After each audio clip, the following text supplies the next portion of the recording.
지난 회의 마지막에서 박민지 이사는 세 가지 축으로 구성된 처방을 꺼냈습니다.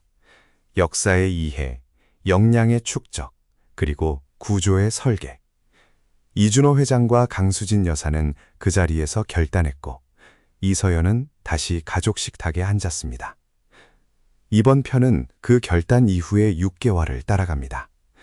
처방은 종이 위의 약속이 아니라 현장에서 어떻게 움직였는지, 그리고 그 과정에서 가문이 어떤 변화를 마주했는지를 함께 들여다봅니다. 박 이사가 가장 먼저 제안한 것은 가족이 함께 가문의 시작점을 직접 걸어보는 답사 프로그램이었습니다. 이준호 회장은 30년 전 자신이 처음 부친의 사업을 이어받았던 공장으로 가족을 데려갔습니다. 그 공장은 지금은 다른 회사가 사용하고 있었지만 1세대 창업주인 그의 선친이 처음 기계를 들여놓은 자리, 자신이 처음 자신의 결정으로 회사를 다시 일으킨 자리, 그리고 가장 큰 실패를 경험한 시장이 여전히 그 자리에 남아 있었습니다. 이 회장은 그 공간에서 처음으로 자녀에게 자신의 실패를 꺼냈습니다. 사업 5년 차에 자금이 끊겨 직원 월급을 한 달 미뤘던 일, 거래처가 한 번에 3곳이나 떨어져 나갔던 일, 그 사이에 자신이 어떤 결정을 내렸고 그 결정이 왜 옳거나 틀렸는지를 자녀에게 처음으로 풀어놓았습니다. 이서연은 그 이야기를 들으며 처음으로 자신의 노트를 꺼냈습니다. 그녀는 아버지의 실패를 적었고 아버지가 그 자리에서 무엇을 배웠는지를 적었고 자신이 같은 자리에 섰다면 무엇을 할 수 있었을지를 적었습니다. 답사가 끝나는 자리에서 박 이사가 자녀에게 한 가지 과제를 남겼습니다. 자신이 본 것을 가문 헌장의 한 페이지로 정리해보라는 과제였습니다. 책으로 배우는 가문사가 아니라 발로 배우는 가문사. 그것이 첫 번째 축의 핵심이었습니다. 두 번째 축은 이서연의 자리에서 시작되었습니다. 박 이사는 그녀에게 처음부터 큰 자금을 맡기지 않았습니다. 가문재단의 연간 자선 예산의 일부, 약 5천만 원의 결정 권한을 그녀에게 부여하는 것이 첫 단계였습니다. 그 5천만 원이 어떤 단체로, 어떤 프로젝트로, 어떤 기준으로 가야 하는지를 그녀가 직접 조사하고 결정해야 했습니다.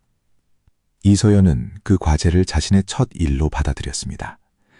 그녀는 자신과 같은 연령대의 우울증 청년들이 사회복귀를 준비하는 단체를 먼저 찾아갔습니다.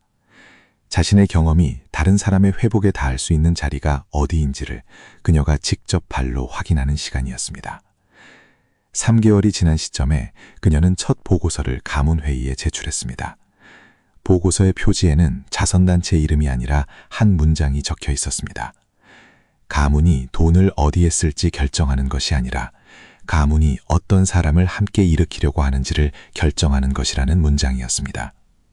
강수진 여사는 그 보고서를 읽고 한참을 말이 없었습니다.